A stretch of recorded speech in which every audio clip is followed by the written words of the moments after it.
Hello and welcome to the Predictive Playbook. I am John Ryan, your host, and I'm pleased to be joined with Chris Wassel, who is host of Fantasy Hockey X, and he writes for @FPH. He's featured on Bang the Book, Number Fire, Osimo, NHL Rumors, Rotoballer, FSWA, and a whole lot more.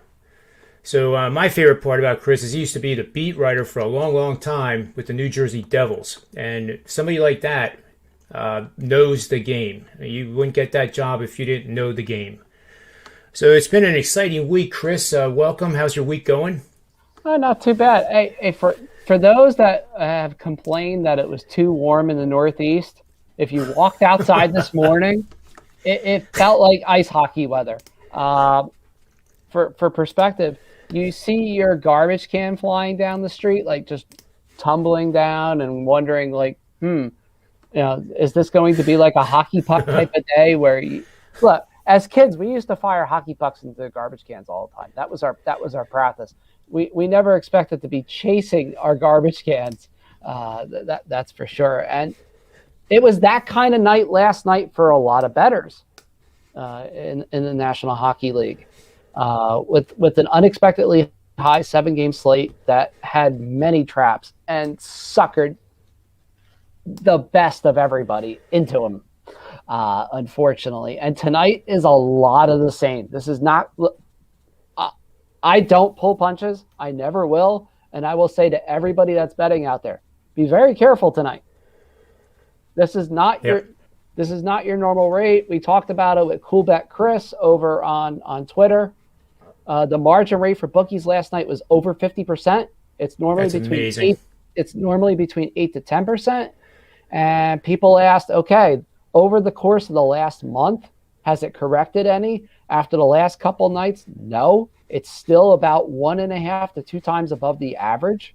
And considering it was 20% the first month, this month is coming in near that number. One has to start wondering, do I start to pick my spots better? And dare I say this, John, bet a little wiser? At least for a little while. Yeah, I think so. Or there's times where you and I have been doing this a long time. There's times where I think you have to back off the gas pedal too. And I did last night. I definitely did last night. And I am one of those people. I make this publicly known. I never bet more than $25 on any game, ever.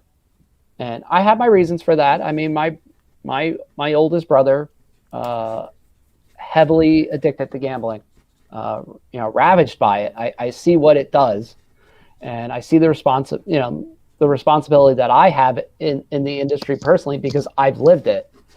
And it's why I say to people, it's okay to bet small. There's nothing to be ashamed of. Your record is your record. And you still bet on the plus side more, you're going to make a reasonable living out of this to where your reputation will serve you well. Obviously, I don't just do the gambling side of things. I do the fantasy hockey side of things. I do the daily fantasy side of things. I touch on the injuries. I'm on the beat a little bit as well. And that helps. Does it give you the inside information always? No, it does not. No. And this season is the absolute perfect illustration of that. So, like I said, what we're going to do over the next about 20 minutes or so, we're going to go over this really quickly. Because with the type of slate that this is a medium slate. The faster the numbers get out there, the better off you are. So that there's less what we'd like to call cognitive dissonance or bullshit. The less of that is the better. Well, it is a technical term, It is. People will say that, and I was like, where do you want to jump in, John? That's the question. It's like, where do you want to dip your patties in the water, as Bugs Bunny used to like to say. Yeah, when the sign says "Beware of the crocodiles," I think that's what you're referencing, and you should listen to a sign like that. It's just it is what it is. But I'm glad you brought that up because I was talking to a couple people actually on the phone that I'm getting to know that are followers. And I put my record there on the bottom. It's scrolling for everybody to see. And they're extraordinarily excited about being clients. And, this 61% that I've hit over 105 picks, da-da-da-da-da. And, as you know, it's hard for me to, deal with compliments and gratitude most of the time. And I do get concerned when people are almost assuming that it's going to continue. It's more proper to think like if I finish the season, it's let's say 62% for college and NBA. That's a tremendous season. So the way I've done this for 26 years, I'll tell the clients, expect a regression, expect 57. If we hit 56, great. If we do 62 again, that's wonderful. The machine learning, I tweak it every year based on the results, based on the evolution of the game, such as the NBA scoring more and more. I had to tweak college football because the road team had such an advantage in the COVID. That was a temporary tweak, but that changed everything. And I think the same thing with hockey. Chris here knows more about hockey than I probably know about the three other sports combined. So without further ado, I know you wanted to talk about the Flyers. And the Flyers and Penguins in a twist of COVID scheduling. This is the first of a 3-game series in Pittsburgh. All three are in Pittsburgh. And Crosby's obviously out tonight. Flyers are flying high. They're off back-to-back 3-0 shutouts of Buffalo over the weekend. But again, that's Buffalo, which, with all due respect, is probably an AHL team and should be playing the Hershey Bears maybe. I don't know. But that's not really all that impressive to do 3-0 shutouts back-to-back.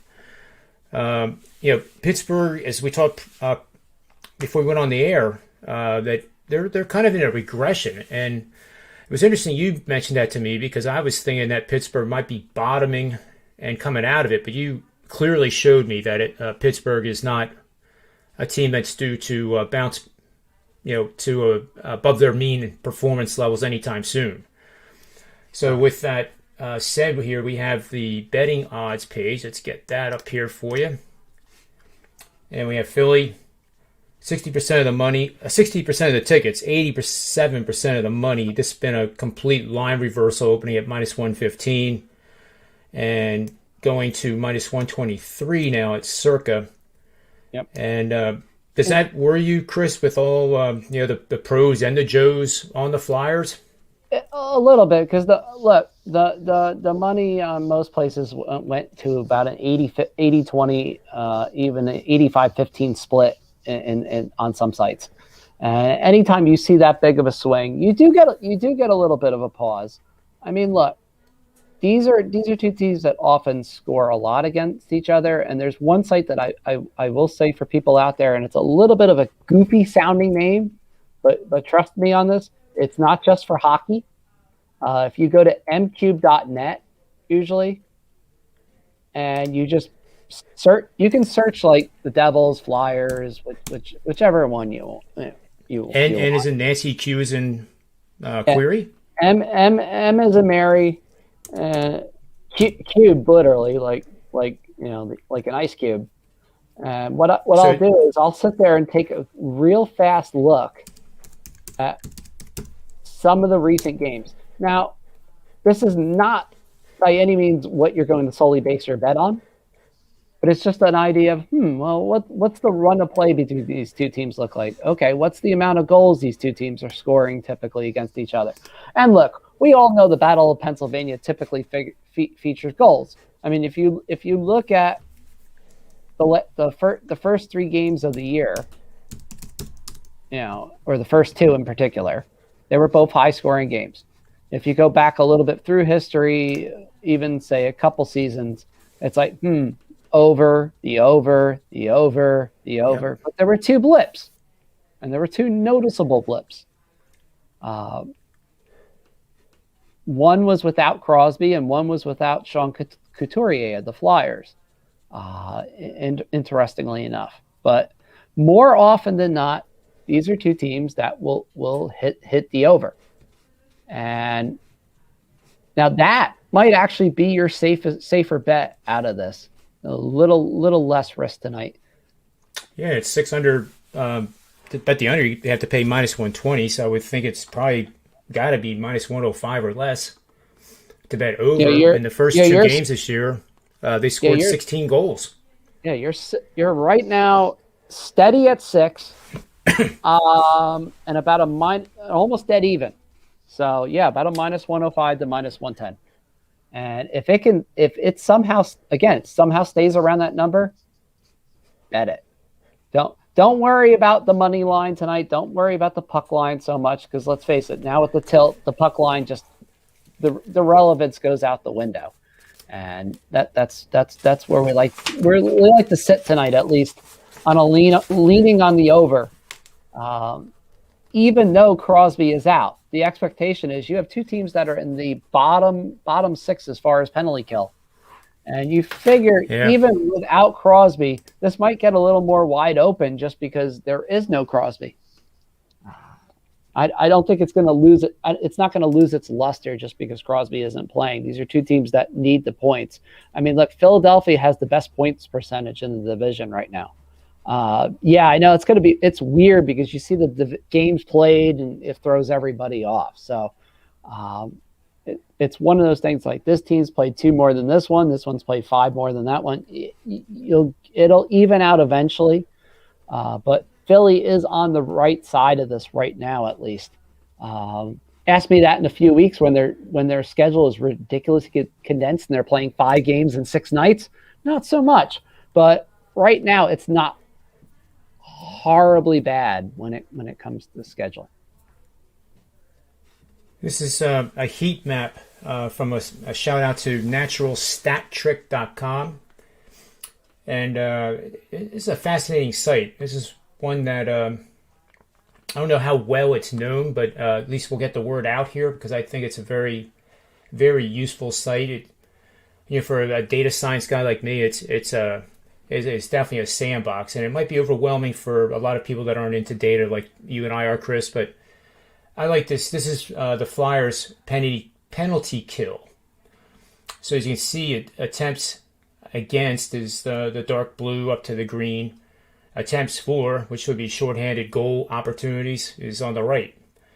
So it looks that heat chart kind of tells you that the Flyers allow a heck of a lot of shot attempts on goal during power plays. Is that what I'm seeing, Chris?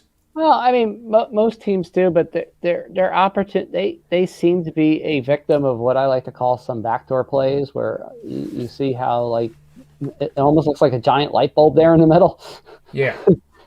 Yeah, yep. That's where you have fun. So there's usually an area around the right side of Carter Hart typically, and that's often makes sense because that's where he is the most vulnerable. From the way he plays, and I'm not surprised. But if you notice that there's a little bit on the right side there's a little bit of a vulnerability just behind the face-off dot there, and right here. Yeah, that could be something that a couple players like a Jake Gensel from the Penguins could take advantage of tonight. Gensel has an excellent wrist shot, and again, there's this is not uncommon for a penalty kill that's in the bottom third. It really isn't. I mean, and some will be more amplified. I mean, you look at the New Jersey Devils penalty kill, and you just throw the slipper out. See the slipper right here? You just throw the slipper. It's so bad. I mean, there's blue. It should just be red alert right off the bat. So now again, this is something like I've said many times to people, just play. It's okay to play it safe a little bit, and this is a slate where you may want to tonight. As opposed to last night, where look, I took a lot of risks and I shouldn't have, and there's no way I should have gotten bailed out the way I did. The best example, like I said to people, I got bailed out on Calgary and Ottawa because the under hit late, and it shouldn't have hit. They were at 6 goals for what felt like forever, and that 6.5 under just looked precariously bad. That's one. And then you had San Jose scoring 6 goals against Colorado last night, which if you saw that coming, I want your lottery numbers, firstborn, and the keys to the combination of your locks, because there's no way you're getting that one right. I'm sorry, there's no numbers that could have foretold that. No way. And that's why we get right into the next one that looks like a supposed absolute lock, but is it? And that's the New York Rangers and the Buffalo Sabres tonight, John. This is interesting. Now, Rangers, depending on where you look, are about minus 150 to minus 160 favorites on the money line. Now, the money, interestingly enough, is tilting not completely towards Buffalo by any stretch of the imagination. It's about 60-40 Rangers still in that range. And it'll fluctuate before game time. But sometimes, and this is the key to this, Buffalo is getting a few players back tonight. I do understand that. The Rangers still do not have Artemi Panarin in their lineup. He day-to-day due to understandably tense personal matter. Political unrest is never good, especially for players that are outspoken against Mother Russia. So he'd take all. I mean, it's just terrible. It's awful, but I mean, if he wants to take the rest of the season, you know what? I would never fault a player for having his first priority being his family, ever. Yep. Look, we saw it last year in the playoffs with Tuukka Rask. His newborn child had a severe medical emergency, and look, he made a choice. You kind of knew what was going on, but fans don't, and they just let him have it. And that's where it gets ugly. And you ever want to see that. So for this game tonight, for example, for the Rangers, people may not know this name yet, but you're going to in time. Pronounced weirdly too, I might add, for some, because European names are a little bit of an. Look, I screw them up royally. Who am I kidding? Philip Hedl of the Rangers is back tonight. He had a nice start in his first 5 games, then got injured, and he missed a good amount of time, unfortunately. But he was an excellent second line type of player for the Rangers in his first 5 games. One of the more value plays that we have even in DFS tonight, just because he is playing, and that should cement the second line for them with a player like Alexis Lafreniere, who has performed very well despite not producing a lot of points. Sometimes it's more than just points in this league. Again, flow and pace of play along with scoring chances. Eventually, it's going to bear fruit. We saw this last year with Jack Hughes. He spent the whole year getting unbelievable chances all over the place and just could not convert. And now the guy's basically almost a point-a-game player for the Devils. Sometimes it takes a little bit of time. But Lafreniere is kind of along the same arc, in a sense, where you see the talent, you see the ability. Yeah, maybe he gets pushed off the puck a little bit too much. But again, this is a Rangers kind of get-well night. Igor Shesterkin has been pretty good in net for New York. He had that one bad start against Philadelphia. He came in for a cup of coffee when Alexander Georgiev got literally toppled, like a 240-pound hockey player fell on his head, and they had to take him out for concussion protocol, which was weird because it looked like he was concussed and still playing. Yeah, I know. The spotters are supposed to spot this. I understand. But the bottom line is this. The Rangers are in a very good spot tonight. It will probably be closer than expected, which is why I say do not touch the puck line here. The puck line may look a little appetizing or not as bad as you would expect because they're playing Buff. Typically, I would expect this Rangers game to be a minus 210, minus 220, John. To be perfect. I agree with you. Yep. And that puck line would be outrageously on the other side. And it's not. And that will tempt people. People will go, oh, it's not like minus 280, minus 300 like I thought it would. Oh, maybe I'll take it. Now, it's if anything, it's telling you to do the opposite or nothing. Or just not even bother. Now, let's put it this way. Puck line right now for the Rangers is plus 170. That's like taking here's that carrot. Here it comes. Here it comes. Because you were expecting like plus 120, plus 130 tops, and you're getting plus 170. Someone's going to be tempted. I look, it might work out. No, I'm definitely going to play it safe. And it's the same. It's the same thing. Even with, like, say, the Devils and Islanders tonight. Same type of matchup. Except only difference is that the Islanders are on the road. The Devils have had an awful time. Look, this is a Devil team that lost twice to Washington in almost the same exact fashion. And they've had a tough time. And I know it's the first night with fans. I get that. But the Devils are 2-6-1 at home, John. It's not good. No, it's not. Now, obviously, much better on the road. So the Islanders are not that great on the road themselves. But again, like we said, they've won 6 of their last 8 against the Devils, and they've won several of those on the road. They match up well against New Jersey because of their 3 lines and particularly their centers, which is something New Jersey does not have tonight without Nico Hischier in the lineup, who took a puck to the head from his own teammate, mind you, on Sunday. So, again, like I said, this is something to look at. If anything, and it might be worth it to look at the under for this game. That might be a lean to take. See where the numbers lie on this one around, say, 630 or so, because it's at least intriguing a little bit. That 5.5, I know it's minus 130 right now, but if that were to come back down to, say, minus 120 or minus 125, I'm going to consider it at least a little bit. I don't know if it's going to, but it's worth a shot. And like I've said to a few people, there's a couple games that I would definitely skip wholeheartedly tonight. I would not touch them unless they're for props, and player props are something that I'll touch on Twitter a little bit, hopefully a little bit later. Detroit and Columbus is one to definitely skip. It's a trap of traps. Maybe you could consider the under. But this is one of those things where it's like, if you look at the matchup, it's horrendously bad for both teams.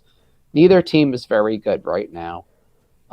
Somehow, by some miracle, Columbus is a minus 185 favorite in this one. Don't ask me how. But the matchup's not there. It feels like these teams combine for 4 or 5 goals every meeting of late, and why am I going to risk it?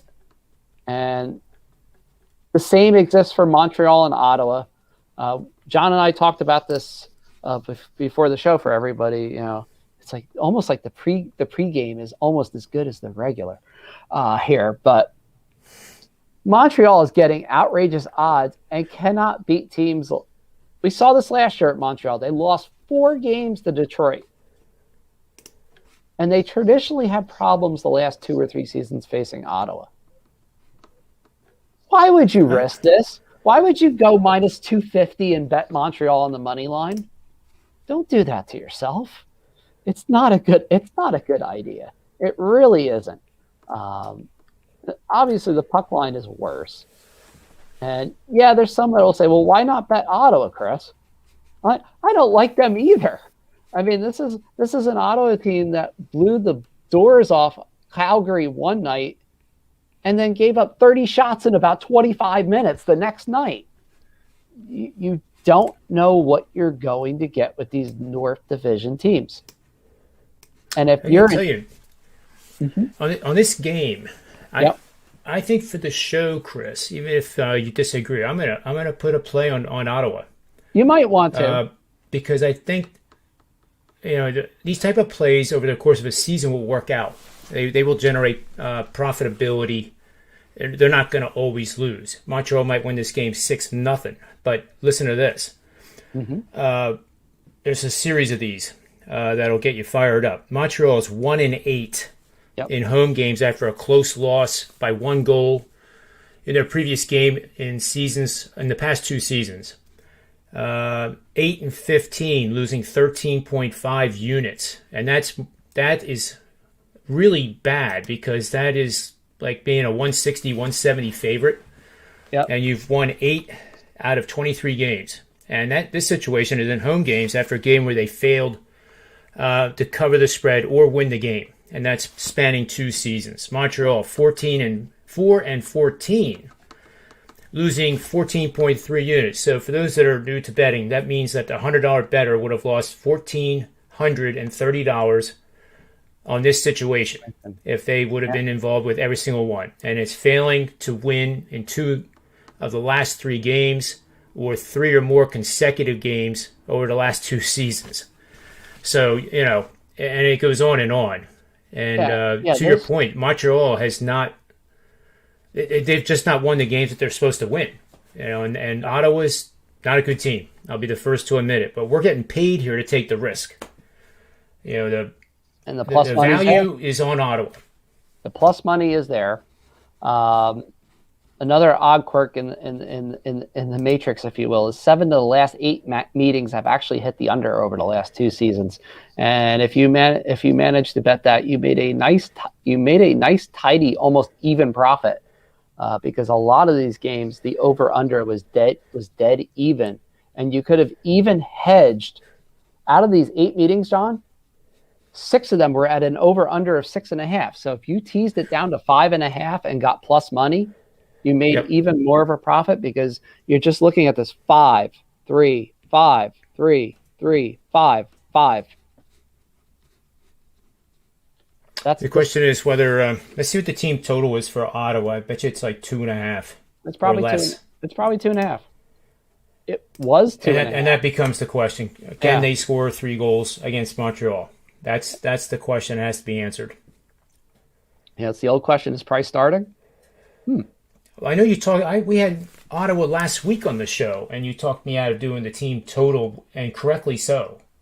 Yeah, sometimes it works, sometimes it does. But to be fair, John, you were within a half goal. I mean, it wasn't like it was a complete blowout. And Ottawa had their chances to hit, so it wasn't as if it was a complete slam dunk either. Yeah, there's no such thing. Oh no, especially now, especially this year. That's that may be the frustrating part that drives people nuts. A couple things along the way. Carry price is starting for Montreal at home. Senators will not name, at least according to this, the Senators will not name their starter at least for another hour and may not until close to warmups. So that'll be interesting to see what kind of happens there. But yeah, I mean, if you go with anything on this tonight, take the Ottawa plus money on the money line is not a bad shot. Yeah, I'm gonna put that down there. You throw like a small unit, like say $5-10 on it, and see what happens. It's like, okay, let's go fishing. Let's see what might occur here.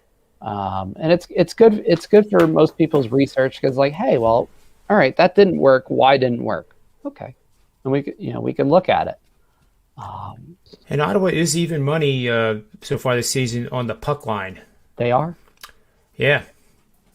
And that means the market has done a real good job of pricing them accordingly. So even though they're a bad team, the market has them priced pretty well, I think. Isn't it funny how that kind of works? Because funny. Saturday night, we exploited this. One of the hottest teams on the puck line had been Tampa Bay. And not just a little hot. They were ridiculously hot. They had won 7 of their last 8 at home with the Dallas team coming in that was legitimately 2-8 on the puck line in their last 10. Now, the number was not bad for Tampa Bay, and you sat there and just went, "Wow, okay, this is just go." And Tampa hit the puck, John. They hit the puck line. They hit the team total. And got the shutout and hit the under. So I hit all of it. That's hard to do. In one shot. Now I had to sweat it because remember, typical Dallas game. The over/under is 5.5, almost no matter what. So it's like at 5-0 Tampa, I'm like, oh, come on. And I still had a sweat, but that's the kind of thing that we're looking at here. It's funny to look at some of these and just go, well, what's going on with the numbers. Now, like you said, Ottawa, you can get as high as a plus 225 tonight on the money line.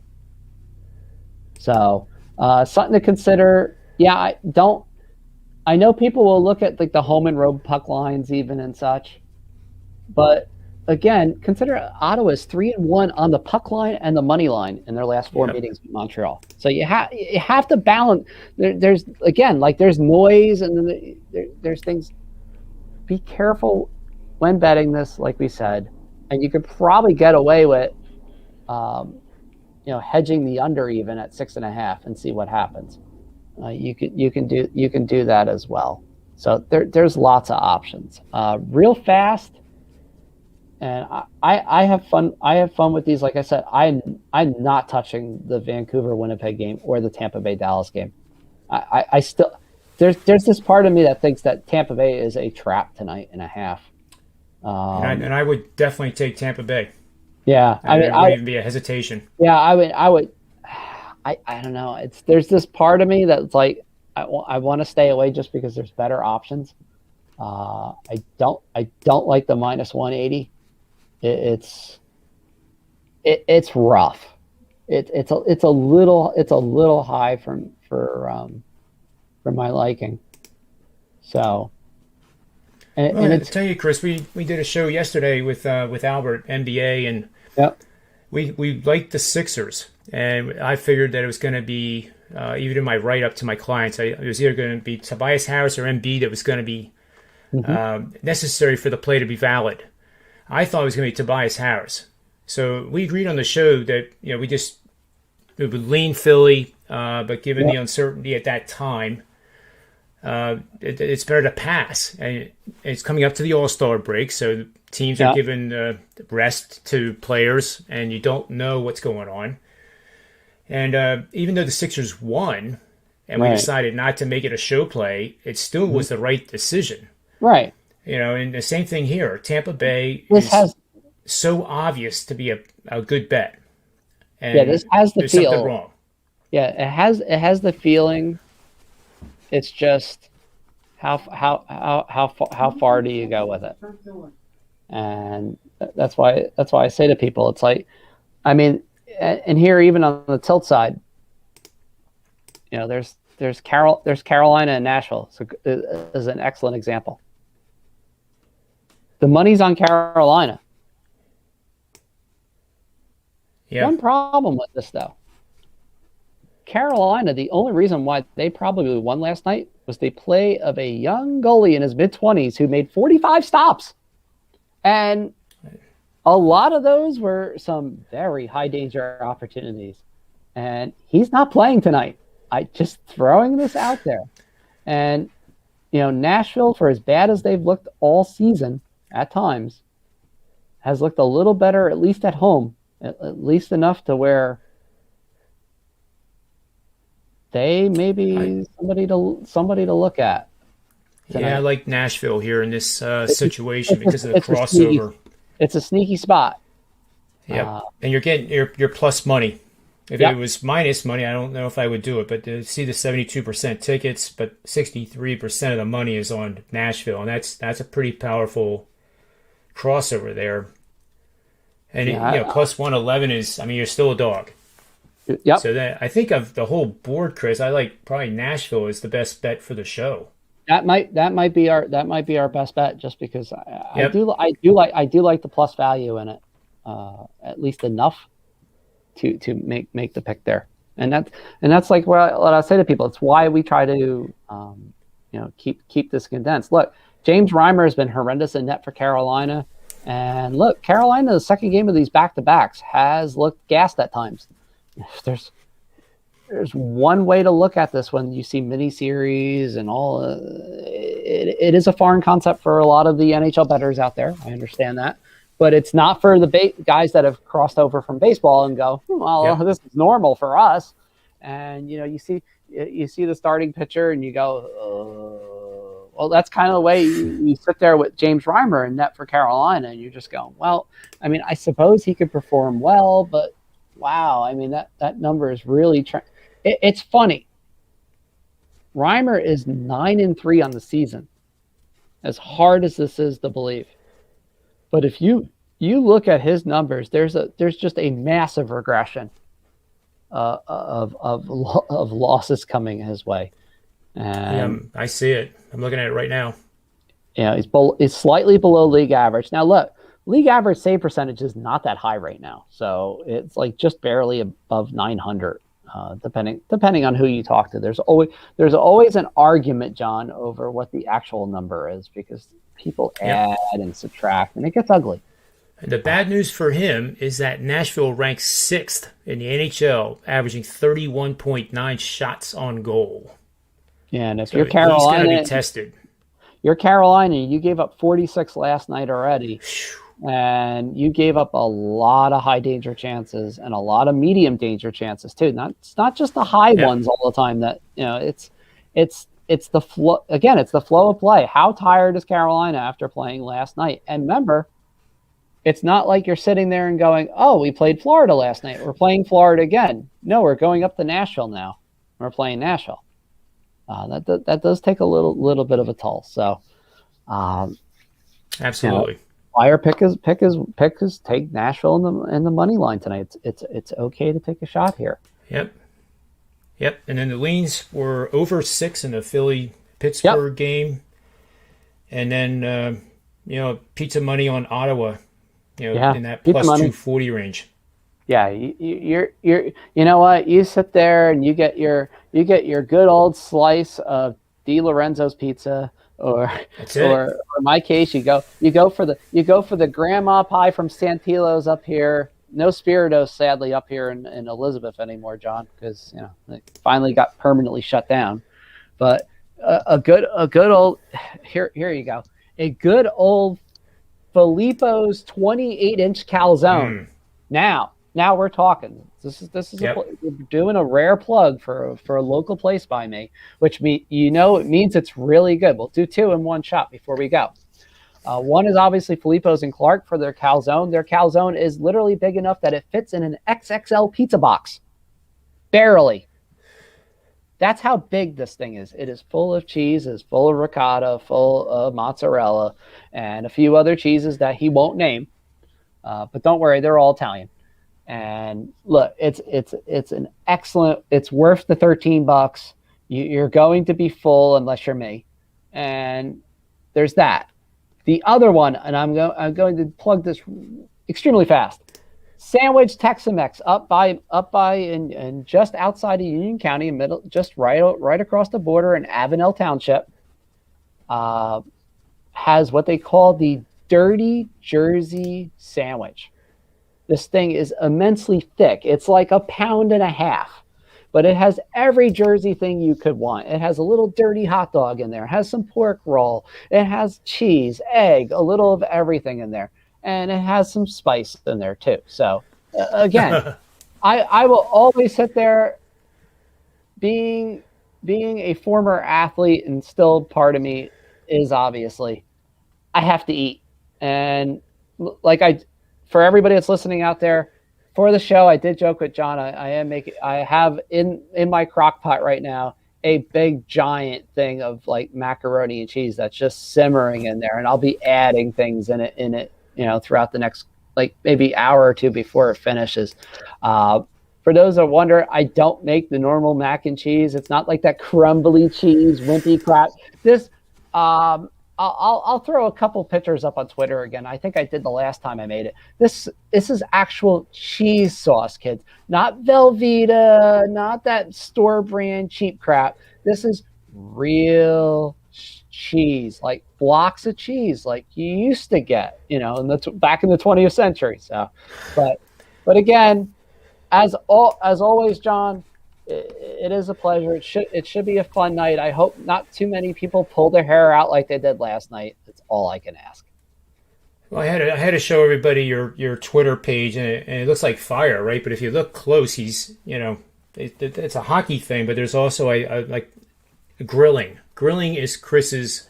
If I had to say one thing about Chris, he knows steaks, and the bigger the steak, the better. And he sent me pictures of ones that he has made in the dead of winter that are remarkable. Yeah. Guy obviously knows how to cook too. I will look. Last night, I won't lie. I mean, I'm sitting there, I'm grilling, and it's like that thing. The poor grill. I mean, you can see the wind blowing through. The wind is blowing through the one pilot hole and out the other, and it's like, can I keep this above 400? And it's like, it's like, basically, if you cook it like on an elevated, like double warming rack, it's like smoking it, really, because I had the little smoke kit on the one side. And you're basically cooking it at about 250, and it's just a question of the heat radiating through the wind. And it's like you get that to cook. I mean, you get I made a perfect pork chop last night. It was about 150, 155. It's a little lower than the 160 recommended. It's got a little tinge of pink on it. It's not going to kill you. Look, don't worry, it's not. But perfectly moist. You can stuff whatever you want. You can cut it in half or butterfly it. Stuff whatever you want in it. I mean, I stuff some peppers in it, and it comes out unbelievable. I bet it does. So to recap here, and we'll conclude the show. We have over 6 in the Philly-Pittsburgh matchup, and we use the closing line to evaluate the results. We have a lean on Ottawa at whatever the line that's going to be. It's going to be a lot. And then our best bet for the show is Nashville, which was plus 111 at the time that we were discussing it. So that's it for now. I'm going to take a small break, and then I'm going to be back doing a solo on the college basketball card. If anybody is, just to make sure you're aware of it, because if you're listening to this, you're listening to it archived. And there's just a outstanding Tuesday basketball card, and it feels like a Wednesday. It really does. I mean, there's going to be great games. So, Chris, thanks for joining me as always. And for the Predictive Playbook, I am John Ryan, and may all the wins be yours.